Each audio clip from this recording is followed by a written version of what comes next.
The crystal towers of Vorthic Prime reached toward the purple sky like frozen lightning. Deep inside the largest tower, Elder Zepthul moved slowly through the ancient halls. His 4 arms carried data tablets that glowed with urgent messages. Each step echoed in the empty corridors where his people had walked for 50 million years. The high council chamber waited at the tower's heart. 7 other elders sat in their crystal chairs, their silver eyes focused on Zepthul as he entered. The air hummed with tension. These beings had seen empires rise and fall like waves on a beach. They had watched young species discover fire, build cities, reach for the stars, and then fade into dust. But today was different. The reports are confirmed, Zepthul said, his voice like wind through stone. The humans have made contact. Elder. Kethmer leaned forward. Tell us what happened in the Kepler system. Zepthul activated the central display. Images appeared in the air above them. A human ship floated in space next to a damaged alien vessel. The ship looked small and simple compared to the massive Vorthaki craft that had watched from far away. The human vessel is called Starbound, Zepthul explained. Captain Jake Morrison commands it. They were exploring when they found the Kalari in trouble. The images shifted to show the planet below. Green continents covered in silver cities, but the cities were dying. Dark patches spread across them like a disease. The Kalari have struggled with this plague for 300 years, Zepthul continued. Their greatest minds could not solve it. We have watched them try and fail countless times. And the humans? Elder Vithau asked, though her tone suggested she already knew the answer. They fixed it in 6 days. Silence filled the chamber. The elders exchanged glances that spoke of fear older than most civilizations. The display showed new images. Humans in simple white suits walked through Kalari cities. They carried basic tools and simple computers.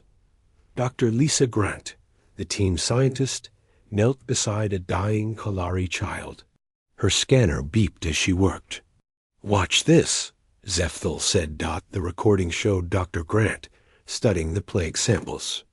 She worked with equipment that seemed primitive compared to Vorthaki technology.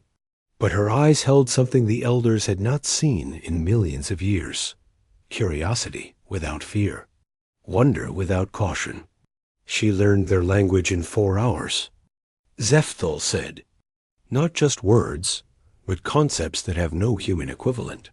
She understood their biology faster than our own researchers who had studied them for decades. The images changed again. Engineer Pete Collins stood inside the Kalari power plant. The massive machines around him were broken and silent. Dark energy poisoned the air.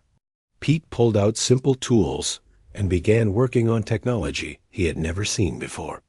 He repaired their quantum generators using spare parts from their ship, Zepthul explained. The Kalari had declared it impossible. Our own engineers said it could not be done without replacing the entire system. Elder Morthson spoke up. Perhaps they simply got lucky. That is what I thought, Zepthul replied, until I saw this.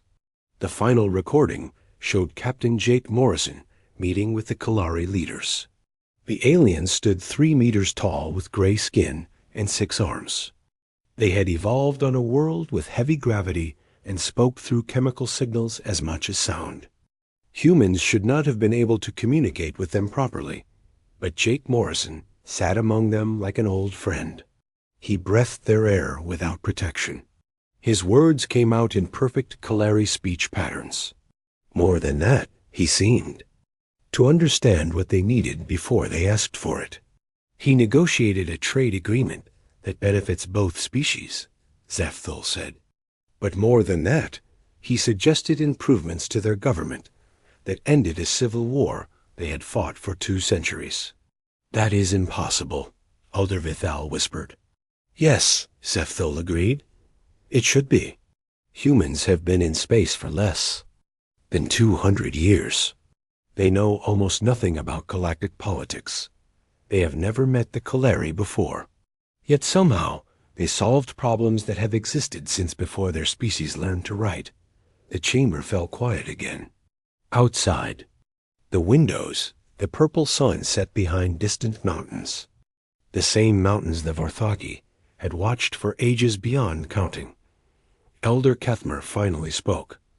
"Show us the archives." Zefthul nodded and changed the display. Ancient symbols appeared in the air, text written in languages that had died when the galaxy was young, prophecies carved in stone before most stars were born. "The bridge builders," he read aloud. "A young species that will emerge when the galaxy grows stagnant. They will connect what cannot be connected. They will solve what cannot be solved. They will bring change that cannot be stopped." Another section appeared. "The Unity Bringers, born of a world that teaches survival through cooperation. They will see paths where others see only walls. They will find hope where others find only endings." A third prophecy glowed brighter than the rest. The Catalyst people, neither the strongest nor the oldest, but touched by potential itself. Where they walk, evolution follows. What they touch transforms. Beware the day they learn what they truly are. The elders stared at the words their ancestors had written so long ago. Words that had seemed like fantasy. Stories told to explain the impossible. "It could still be coincidence," Elder Mortson said, but his voice shook. Zefthul brought up one final image. The human ship Starbound hung in space above the now healthy Kaleri world. The cities gleamed silver and green under their sun. Children played in streets that had been empty for centuries. The plague was gone, not just stopped, but completely removed from their genetics. "In 6 days?" Zefthul repeated. 6 days to heal what we thought was incurable. 6 days to end conflicts that had raged for centuries. 6 days to transform an entire civilization. He looked around the chamber at faces that had seen the birth and death of galaxies. "If this is coincidence," he said quietly, "then the universe has a very strange sense of humor." Elder Vithel stood slowly. Her ancient bones creaked like old metal. "What do you recommend?" "We watch," Zefthul replied. "We learn. And we prepare for what comes next." "And if the prophecies are true?" Elder Kethmer asked. "If the humans really are what the archives describe?" Zefthul looked out at the purple sky, where the first stars were beginning to appear. Somewhere among those lights, human ships were already spreading across the galaxy, young and curious, and completely unaware of what they might become. "Then the age of the Vorthaki is ending," he said, "and something new is about to begin." The elders sat in the growing darkness, each lost in their own thoughts. For 50 million years, they had been the galaxy's guardians, the wise old voices that kept order among the younger races. But wisdom meant knowing when change was coming, and change, it seemed, had a human face. 3 months after the Kolari incident, Ambassador Karen Walsh stepped off the transport shuttle onto Harmony Point. The massive space station spun slowly against the backdrop of stars. Ships from dozens of different species docked at its many ports. Trade negotiations happened here every few months, bringing together beings from across the galaxy. Karen walked through the main corridor with steady steps. Her simple blue uniform stood out among the elaborate clothing of other diplomats. Behind her, Security Chief Ryan Murphy kept watch with sharp eyes. He had fought in 3 wars before joining the diplomatic corps. Something about this place felt wrong to him. "Remember," Karen said quietly to her team, "we are here to observe and learn. This is only our 2nd major gathering.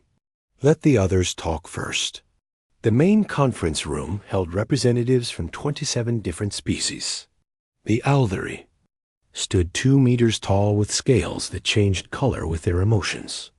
The Keth moved on 6 legs and spoke through clicking sounds. Eveltar floated in tanks of purple liquid, their tentacles waving slowly. At the far end of the room, 3 Vorthaki elders sat in crystal chairs. They watched everything with ancient eyes that missed nothing. Karen nodded politely to them, not knowing they had been studying humans for months. Trade discussions began slowly. The Alderae wanted mineral rights in the Outer Rim. The Keth offered technology for food supplies. The Veltar needed water worlds for their expanding population. Each species presented their needs in formal speeches that followed traditions. Thousands of years old. Corinne listened carefully.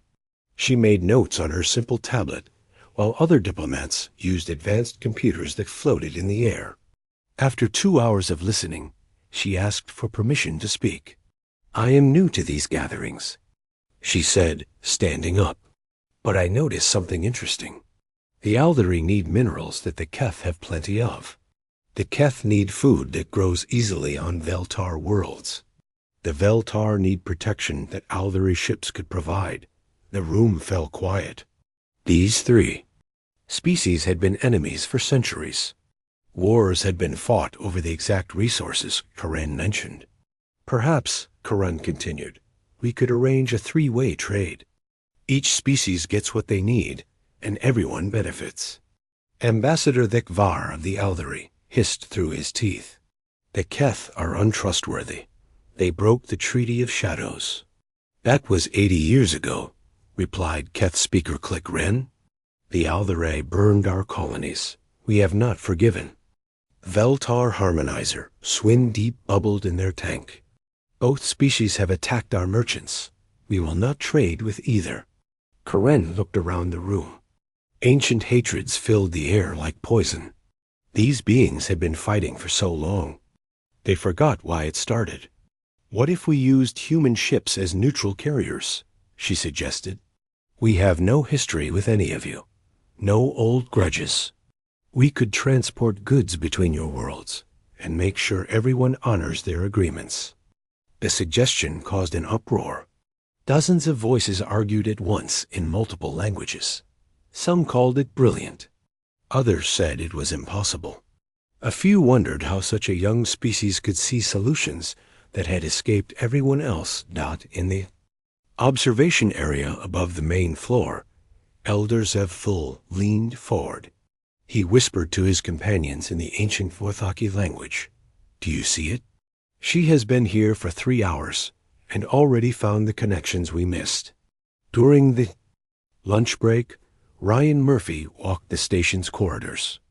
His training taught him to watch for danger, but what he saw was strange in a different way. Aliens stared at the human delegation with expressions he could not read. Fear and fascination mixed together in their eyes.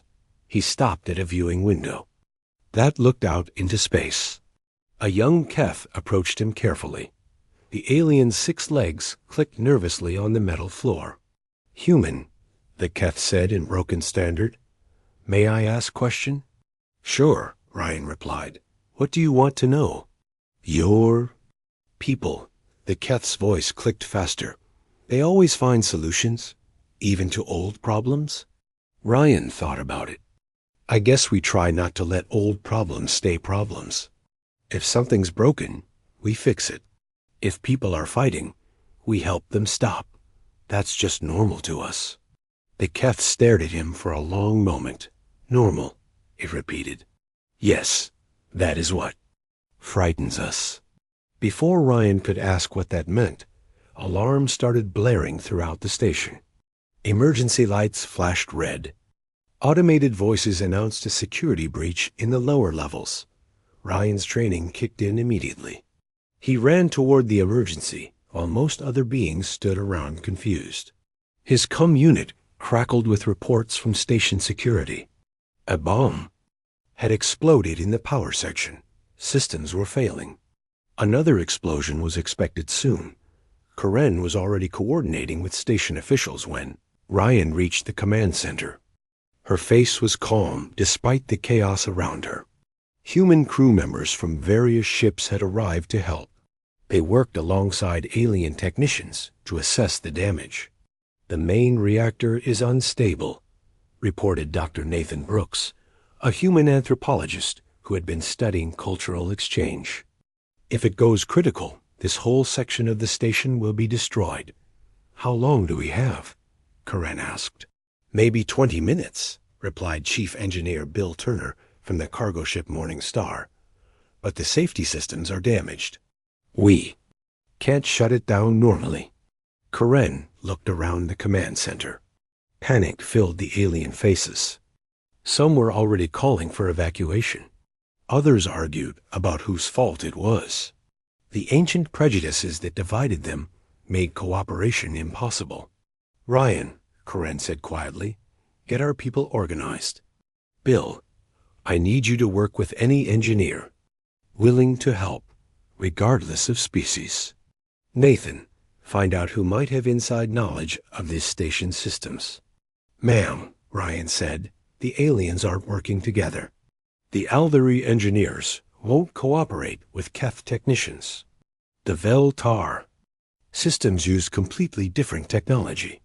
Karen smiled grimly. Then we'll have to show them how. What happened next would be talked about in diplomatic circles for years. Karen divided the emergency into smaller problems. She assigned mixed teams of humans and aliens to each issue. When species refused to work together, she put humans in.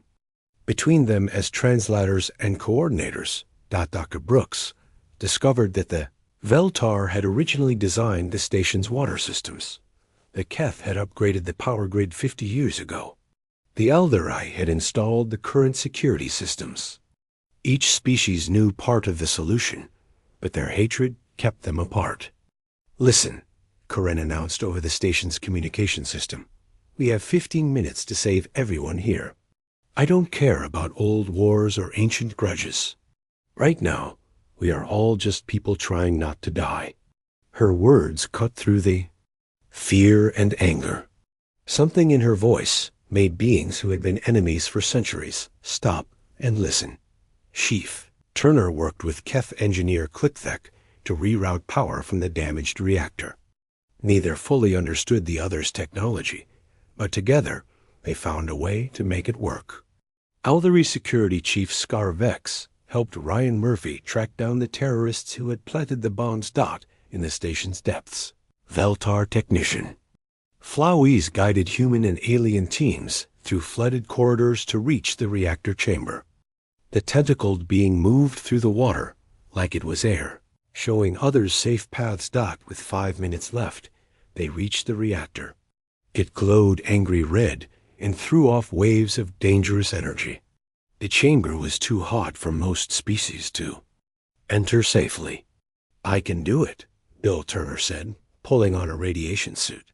But I'll need someone to guide me through the Vel-Tar control systems. I will go, Flowey's bubbled. My species is resistant to this energy. And I know the Keth power routing, Clickthek added, his 6 legs clicking with determination. 3 beings from different worlds entered the reactor chamber together. Outside, Karen watched through cameras as they worked with desperate speed. Humans, Keth, and Vel-Tar hands moved over controls they had learned to operate in minutes rather than years. With 30 seconds left, Bill Turner pulled the final disconnection. The reactor's angry glow faded to safe blue. The station's emergency systems stopped screaming warnings. In the sudden quiet, people from dozens of species cheered together. Later, as emergency teams worked to repair the damage, the Vorthaki elders met in a private chamber. They had watched everything through their own recording devices. 3 hours, Elder Kethmer said quietly. 3 hours for their ambassador to find solutions to conflicts we have mediated for centuries. 20 minutes, added Elder Vathael, for their people to organize cooperation between species that refused to even speak to each other. Elder Zethul stared at the security footage showing humans and aliens working side by side. They do not just solve problems, he observed. They make others better at solving problems. The archives, Elder Morthson whispered. The bridge builders, the unity bringers. Yes, Zethul agreed. The prophecies are beginning. In the main conference room, trade negotiations resumed the next day. But something had changed. The Aldari, Keth, and Veltar sat closer together. Ancient enemies shared data freely. The three-way trade agreement was signed before lunch. Ambassador Karen Walsh smiled as she watched former enemies become partners. She had no idea that she and her people were fulfilling prophecies older than human civilization. To her, they were just doing what seemed natural. Helping others work together was simply what humans did. But in the crystal chambers of the Vort, Commander Steve Parker gripped the controls of the rescue ship Intrepid as it approached the edge of the quantum storm. Space twisted and bent around them like water in a drain. The storm had been growing for 3 days, trapping anyone who got too close in an endless loop of altered reality. "Sir," reported Navigation Officer Carl Thompson, "I'm reading a ship caught in the storm's center. It's Vorthaki design." Steve studied the readings on his screen. The ancient ship spun helplessly in folds of space that should not exist. Energy readings showed impossible patterns that hurt to look at directly. "How long have they been trapped?" Steve asked. "According to their distress signal, about 18 hours, replied Communications Officer Mary Stone. "But time works differently in there. For them, it could have been days or minutes." Dr. Amy Rodriguez looked up from her physics console. Her face was pale as she studied the storm data. "Commander, this isn't natural. Quantum storms don't form this way. Something artificial is generating this field." "Can we get them out?" Steve asked. Amy shook her head. "Not with conventional methods. The storm creates pocket dimensions that fold back on themselves. Any ship that enters gets caught in a loop. The harder you try to escape, the deeper you go." Steve stared at the twisted space ahead of them. Every regulation said to wait for a specialist rescue team. The Galactic Council had protocols for quantum emergencies that took days to implement. By then, the Vorthaki crew would be dead or insane. "Carl, can you plot a course to the storm's edge?" Steve asked. "Sir, we'll get trapped too," Carl protested. "Not if we don't fight it," Steve replied. "Amy, what if we don't try to force our way through? What if we let the storm carry us where it wants to go?" Amy's eyes widened. "That's insane. We could end up anywhere, or anyone." "But we wouldn't be fighting the current," Steve said. "We'd be riding it."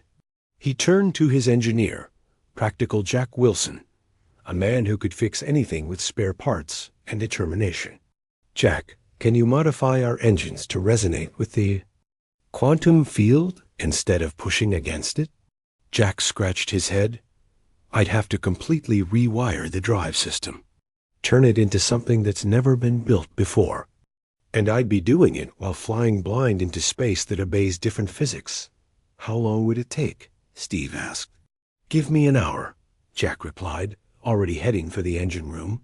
While Jack worked, Dr. Rodriguez studied the storm patterns. The quantum fields created mathematical sequences that should have been random, but were not. She found herself understanding relationships between space and time that her textbooks said were impossible. "This is beautiful," she whispered, watching. The equations flow across her screen. "Beautiful?" Carl asked. "It's deadly." "No, look at this." Amy pointed to her readings. "The storm isn't chaotic. It's following rules. Complex rules, but patterns we can predict if we think about space differently." Steve watched his physicist work with growing amazement. Amy was seeing connections in data that the ship's computers marked as meaningless noise.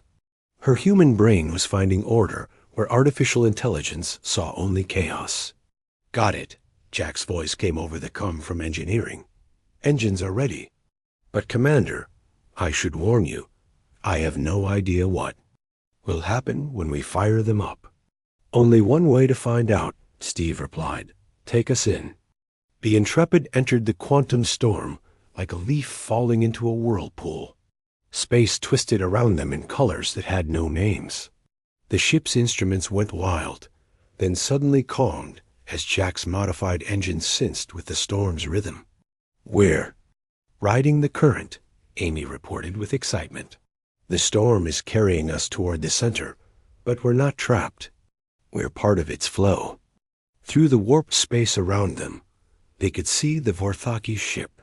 The ancient vessel was caught in a loop, trying desperately to escape using its powerful engines. Each attempt only pulled it deeper into the quantum maze. "Can we reach them?" Steve asked. "Not while they're fighting the storm," Amy replied. "Their resistance is creating interference. We need them to stop their engines." Steve opened a communication channel. "Vorthaki vessel, this is Commander Parker of the human ship Intrepid. Please respond." Static filled the comm, then a voice spoke in heavily accented Standard. "This is Elder Zeph Thul of the research vessel Deep Thought. Commander Parker, you must leave immediately. This storm will trap your ship as it has trapped ours. Elder Zeph Thul, we're here to help, but we need you to shut down your engines completely." "That is impossible," Zeph Thul replied. "Without engine power, we will be pulled deeper into the storm." "No, sir," Steve said patiently. "Your engines are what's keeping you trapped. The storm wants to carry you out, but you're fighting it. Trust us." There was a long pause. Finally, Zeph Thul spoke again. "You ask us to trust human intuition over 50 million years of Vorthaki science." "Yes, sir, I am." Another pause. Then, "Very well, we will shut down our engines." The moment the Vorthaki ship stopped fighting, the storm's pattern changed. Amy watched her instruments with wonder as the quantum fields shifted to accommodate both vessels. The storm was not trying to trap them. It was trying to carry them home. "Both ships are caught in the same current now," Amy reported. "The storm will push us out in approximately 20 minutes. As they rode the quantum waves together, Elder Zeph Thul's voice came over the comm again.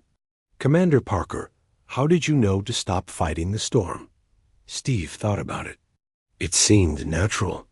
When you're caught in a river current, you don't swim against it. You swim with it toward shore. "But this is not a river," Zeph Thul said. "This is folded space-time governed by quantum mechanics that we barely understand." "Is it really that different?" Amy asked, joining the conversation. "Water flows according to physics. Space flows according to physics too, just more complicated physics. The principles are the same." In the Vorthaki ship's command center, Elder Zeph Thul stared at his instruments in disbelief. The humans were treating quantum mechanics like basic engineering. They spoke of space-time as if it were as simple as water in a stream. "Dr. Rodriguez," he said carefully, "what is your background in quantum physics?" "I have a doctorate from Earth University," Amy replied. "But honestly, Elder, I'm learning more in the last hour than I did in 6 years of school. This storm is showing me things about reality that I never imagined." Zeph Thul's ancient hands trembled as he processed this information. A human with basic training was understanding quantum mechanics that baffled Vorthaki scientists with millions of years of experience. When both ships emerged safely from the storm, Zeph Thul requested permission to come aboard the Intrepid. Steve granted it immediately. An hour later, the ancient being stood in the human ship's simple corridor, towering over Steve with his 4 arms and silver eyes. "Commander Parker," Zeph Thul said formally, "my people owe you a debt that cannot be repaid." "No debt needed," Steve replied. "We help each other." "That's what neighbors do?" Zeph Thul studied the human commander. Young by any standard, barely 40 years old. His ship was simple, his crew small, his technology primitive compared to Vorthaki. Science, yet he had solved in minutes what Vorthaki engineers could not solve in hours. "May I ask you something?" Zeph Thul said. "Of course. How did you modify your engines so quickly?" The quantum resonance field required complete reconfiguration of your drive system. Steve looked confused. You'd have to ask Jack about the technical stuff. I just told him what I wanted to do. They found engineer Jack Wilson in the ship's small workshop, putting the final touches on a device that looked like it was built from spare parts and hope. He looked up as they entered. "Hey, Commander Elder," Jack said casually. "Just finishing the quantum resonator. Figured we might need it again." Zephyl stared at the device. It should not work. By all known laws of physics, the combination of human technology and quantum mechanics should have resulted in catastrophic failure. "Mr. Wilson," Zephyl said carefully, "how did you know to configure the resonance matrix in this pattern?" Jack shrugged. "Seemed logical. The storm was spinning clockwise, so I made the engines spin the same way. Like dancing with a partner instead of stepping on their feet." Zephyl felt something that his species had not experienced in millions of years. Complete bewilderment. Humans were treating advanced quantum mechanics like common sense. That evening, in his private quarters, Zephyl called an emergency session with the Vorthaki High Council. The other elders appeared as holograms around his chamber. "The reports are confirmed," he told them. "What we witnessed today was not luck. It was not accident. The humans solved problems that our greatest minds consider impossible." "How?" Elder Kethmer asked. "They think differently," Zephyl replied. "Where we see complex equations, they see simple patterns. Where we see barriers, they see streams to follow. They understand the universe in ways that we have forgotten." He paused, then spoke the words that would change everything. "I believe it is time to tell them the truth about what they are." Elder Vithal leaned forward. "You would reveal the prophecies? Tell them about their nature?" "They will discover it eventually," Zephyl said. "Better that we guide that discovery than let them stumble into it blindly." "And if they reject the knowledge?" Elder Mortson asked. "If they choose to remain ignorant of their potential?" Zephyl thought about Commander Parker's easy smile, Jack Wilson's casual brie. News traveled fast through the secret channels that connected the galaxy's oldest civilizations. Within days of Elder Zephul's revelation to Commander Parker, encrypted messages crossed thousands of light years. Emergency councils convened on worlds that had been silent for millennia. On the crystal world of Shtak, the living mountain beings gathered in their singing caverns. Their voices resonated through living stone as they debated what humanity meant. For their ancient people, "The young species brings harmony," sang Elder Shard Call, his voice like wind through crystal caves. "Where they walk, divisions heal. Where they speak, understanding grows." "But change frightens us," replied Elder Brightstone, her tones darker. "We have maintained our ways for 20 million years. Why should we risk everything for creatures who have barely learned to leave their world?" The debate continued for days, crystal voices rising and falling like a geological symphony. In the end, the SHTAK chose protection. They would guard humanity against those who would do them harm. But not everyone made the same choice. On the gas giant Velthara, floating cities drifted through purple clouds while the Veltar Council met in their deepest chambers. The tentacled beings moved through liquid atmosphere, their thoughts connecting across vast distances. "The humans are dangerous," pulsed Elder Deep Current, his thoughts rippling through the gathering. "Not because they wish harm, but because they change everything they touch." "Change can be growth," replied Elder Fertide. "Perhaps it is time." For new currents in old waters, the Veltar were divided. Some swam toward humanity with curiosity. Others retreated to the deepest places, waiting for the storm to pass. But it was among the Vorthaki themselves that the greatest conflict arose. Captain Tony Martinez had been in command of the exploration, vessel New Horizon, for only 6 months. When the attacks began, The first one seemed like an accident. Pirates struck his ship near the outer rim, but their weapons were too advanced and their knowledge too detailed. They knew exactly where our shield generators were, reported Tactical Officer Ben Foster as he studied the damage. And they hit us with energy patterns designed specifically to disrupt human technology. Communications Officer Claire Thompson looked up from her station with concern. "Sir, I'm picking up encrypted signals in the area. Multiple sources, all using old Vorthaki communication protocols." Tony felt ice in his stomach. Someone was hunting humans with inside knowledge of their capabilities. The question was who. The second attack came 3 days later. This time, the New Horizon was escorting a convoy of refugee ships fleeing from a civil war in the Beta Sector. The attackers struck during a routine rest stop, targeting the human ship while ignoring the defenseless refugees.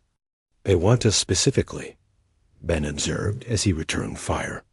"This isn't random piracy." The third attack almost succeeded.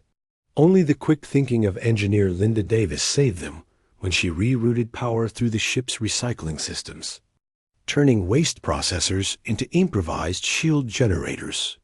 "We need help," Tony admitted after the latest battle. "Someone with real firepower."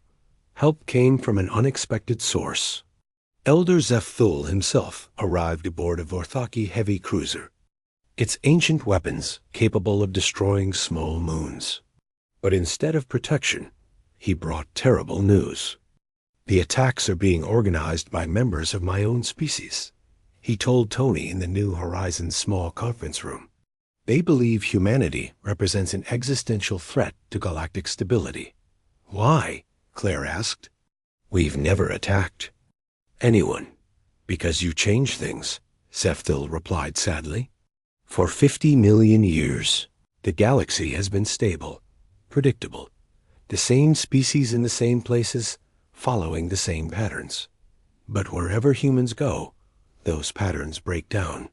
He activated a holographic display showing the Kepler system where the first contact had occurred. The Kalari worlds now glowed with new energy. Their cities had expanded. Their ships carried mixed crews of humans and aliens working together. 3 months ago, the Kalari had not left their home system in 200 years. Zepthul explained. Now they have colonies in 12 systems and are negotiating with species they had never heard of. The display shifted to show Harmony Point. The trading station bustled with activity as former enemies worked side by side on joint projects. The Aldari, Keth, and Veltar had been enemies for centuries, Zepthul continued. Now they are planning a joint colony ship to explore the far rim together. Tony studied the images. "This looks like good news to me." "It is," Zepthul agreed. "But change terrifies those who have grown comfortable with stagnation.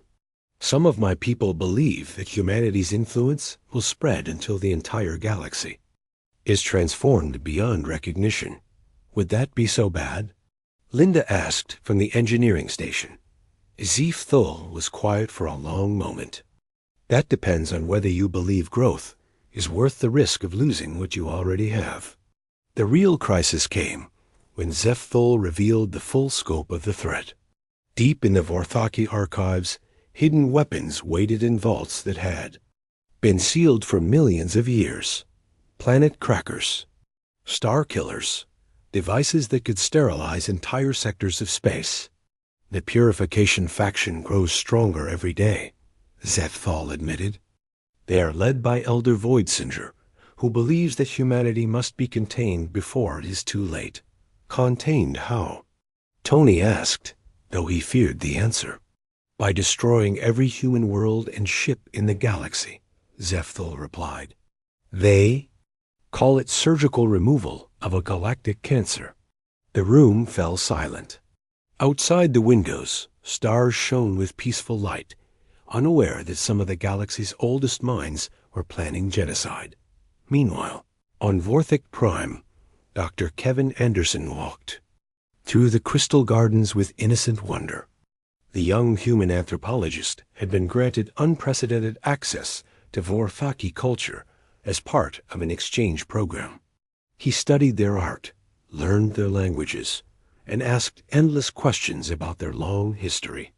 "Tell me about the time of silence," Kevin said to his guide, junior scholar Thekmer. "The archives mention it, but give no details." Thekmer's forearms moved nervously. "It was a dark period in our past. 20 million years ago, we nearly destroyed ourselves through internal conflict. The survivors decided that change was too dangerous. We chose stability over growth."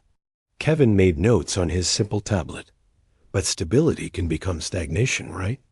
Without change, there's no progress. Progress toward what? Thekmer asked. "We are already the most advanced species in the galaxy." "Are you, though?" Kevin asked with genuine curiosity.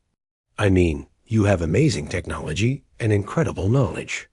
But when was the last time you discovered something that surprised you? When did you last create art that moved you to tears, or build something that made you proud?" Thekmer could not answer.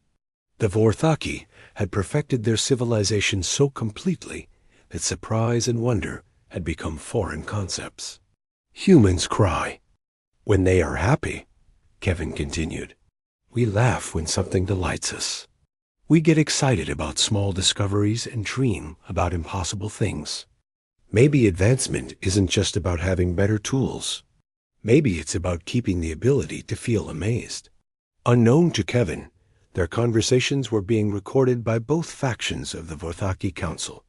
To some, his words proved humanity's dangerous influence. To others, they showed what the galaxy had lost in its pursuit of perfect order. The crisis point came when Void Singer's faction attempted to activate the ancient weapons. Alarms screamed through Vorthaki command centers as systems that had slept for eons began to wake up. Planet-killer arrays and dead systems received power for the first time in 20 million years. Elder Zeph Thul faced an impossible choice. He could use his authority to stop the activation, but that would mean civil war among his own people. Or he could let the weapons charge and hope that cooler minds would prevail before they fired. He chose a third option. "All human vessels," he broadcast on emergency channels. "This is Elder Zepthul of the Vorthaki Council. You are in immediate danger. Ancient weapons are being activated that could destroy entire systems. Evacuate all human colonies and gather at the coordinates I am transmitting." Across human space, ships received the warning with grim efficiency. There was no panic, no despair. Humans had faced extinction before. They loaded their ships with families and precious belongings, said goodbye to homes they might never see again, and flew toward an uncertain future. But they did not flee alone. Kalari ships joined the evacuation fleet, carrying human families alongside their own. Stacked crystal ships resonated with protective harmonies as they escorted refugee vessels. Even some Veltar cities abandoned their gas giant homes to travel with the humans. "Look at this," Zeph Thul told the emergency session of the Vorthaki Council. "Look what they have built in mere months. Alliances that would have taken us centuries to negotiate. Trust that spans species barriers we thought were permanent." The display showed hundreds of ships from dozens of species, all working together to protect humanity from a threat they barely understood. "This is what we fear?" Zeph Thul asked. "This cooperation? This willingness to sacrifice for others?" "Elder." Voidsinger stood slowly, his ancient form radiating cold authority. "You see cooperation. I see chaos. You see sacrifice. I see the destruction of everything we have built over 50 million years." "What we built," Zeph Thul replied, "was a Muzu." 6 months after the crisis of the ancient weapons, Captain Michelle Davis stood on the bridge of the Joint Task Force flagship Unity. Through the massive viewing windows, she could see ships from a dozen different species flying in formation. Human vessels flew alongside Vorthaki cruisers. Kalari explorers escorted stacked crystal carriers. Former enemies worked together with an ease that still amazed the galaxy's older minds. "Captain," reported Navigation Officer Greg Miller, "we're approaching the Nexus Array." Michelle nodded grimly. The Nexus Array was the last active installation of the ancient Vorthaki weapon network. Despite Elder Voidsinger's apparent change of heart, rogue elements of his faction had seized control of the massive station. If they activated its planet-killing weapons, they could sterilize half the galaxy before anyone could stop them. "How many ships do they have?" Michelle asked. "Long-range sensors show at least 50 Vorthaki heavy cruisers," replied Tactical Officer Susan Lee, plus automated defense platforms that have been dormant for 20 million years.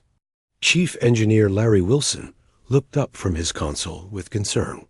"Captain, those defense platforms use technology we barely understand.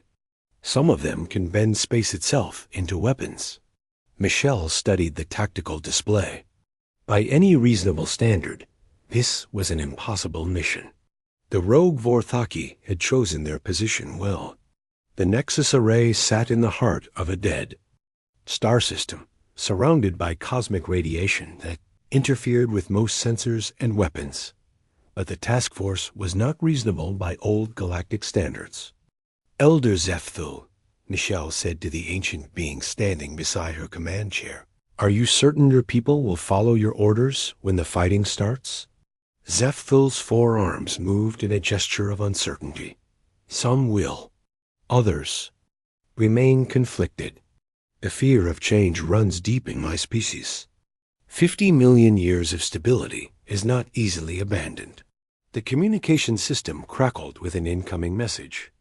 Elder Voidsinger's face appeared on the main screen, his silver eyes burning with ancient authority. "Captain Davis," he said, "in perfect standard, you lead an impressive fleet. Ships from species that have never cooperated before, unified by human idealism. It is exactly what we feared would happen." "Elder Voidsinger," Michelle replied calmly, "we don't have to fight. The weapons can be safely shut down. No one needs to die today." Voidsinger's expression showed something that might have been sadness. "You still do not understand what you are. Your species does not simply solve problems, Captain. You transform everything you touch. Where you go, the old ways die and new possibilities are born. Is that such a terrible thing?" Michelle asked. "For those who have spent 50 million years perfecting the old ways," Voidsinger replied, "it is the end of everything we are." The communication ended. On the tactical display, the rogue Vorthaki fleet began moving into attack formation. "All ships," Michelle announced over the fleet-wide channel. "This is Captain Davis. We're going in. Remember, our goal is to disable the Nexus Array, not to destroy it. These are not our enemies. They are people afraid of losing everything they've known." The battle that followed was unlike anything in galactic history. Instead of the massive fleet engagements of the past, it became a careful dance of strategy and cooperation. Human ships used their superior maneuverability to distract the heavy Vorthaki cruisers, while Kalari vessels slipped through the defenses with their advanced stealth technology. Engineer Larry Wilson found himself working directly with Vorthaki technician Kethvar to shut down the automated defense platforms. The ancient systems required knowledge that neither species possessed alone, but together they found ways to convince the machines to stand down. "There," Larry said, pointing to a control node buried deep in the station's core. "If we can reach that junction, we can isolate the main weapons array." Kethvar studied the schematic with his 4 eyes. "The path is protected by security systems that will kill any intruder. My people designed them to be absolutely lethal.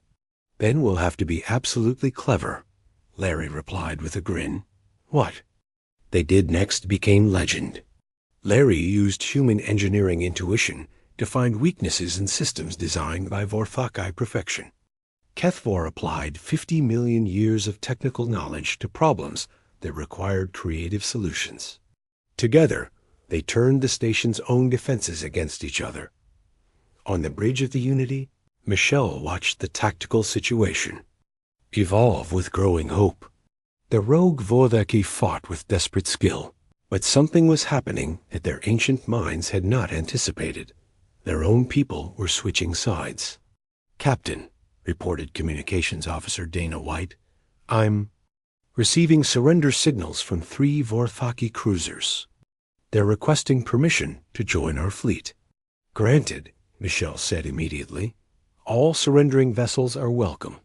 Elder Zeph Thul watched the battle with wonder and fear. His species had not fought a real war in 20 million years. They had forgotten what it felt like to have everything they believed challenged in a single moment. But they were remembering other things too. The joy of working with others toward a common goal. The satisfaction of protecting something worth protecting. The simple pleasure of feeling part of something larger than themselves.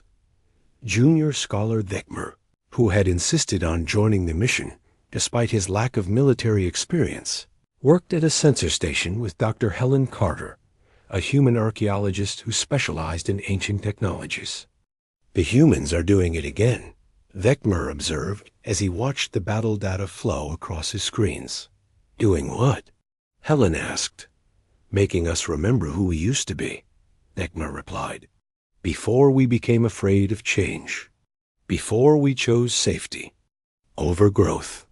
The crisis point came when the Nexus array itself began to power up. The massive weapons that could crack planets started drawing energy from the dead star at the system's heart. If they fired, entire sectors would be sterilized. "We're too late," Elder Void Singer's voice echoed through the station's corridors. "The weapons cannot be stopped now. In 10 minutes, the purification will begin." But Larry Wilson and Kethver had reached the central control chamber. The room was filled with crystalline panels that hummed with deadly energy. Ancient Vorthaki text scrolled across displays in languages older than most civilizations. "I cannot shut it down," Kethver admitted with despair. "The safety locks require authorization from the High Council, and they are millions of light years away." Larry studied the control systems with human eyes that saw possibilities where Vorthaki logic saw only barriers. "What if we don't shut it down?" he suggested. "What if we redirect it?" "Redirect a planet killer?" Kethver's 4 eyes widened with shock. "To where?" Larry smiled and pointed to the tactical display. "To the dead star. Channel all that energy back where it came from." It was insane. It was impossible. It violated every principle of safe engineering that the Vorthaki had developed over millions of years. It worked perfectly. The Nexus Array's weapons fired not outward at living worlds, but inward at the dead star that powered them. The massive burst of energy caused the stellar remnant to collapse further, creating a controlled implosion that neutralized the weapons completely. In the aftermath, as rescue ships moved through the debris field picking up survivors, Elder Voidsinger stood in the Unity's detention bay. He was not in chains. Humans did not believe in caging defeated enemies. Instead, he was simply under guard while the legal implications of his actions were sorted out. "You could have destroyed us," he said to Captain Michelle Davis when she came to speak with him. "We gave you every reason to use overwhelming force."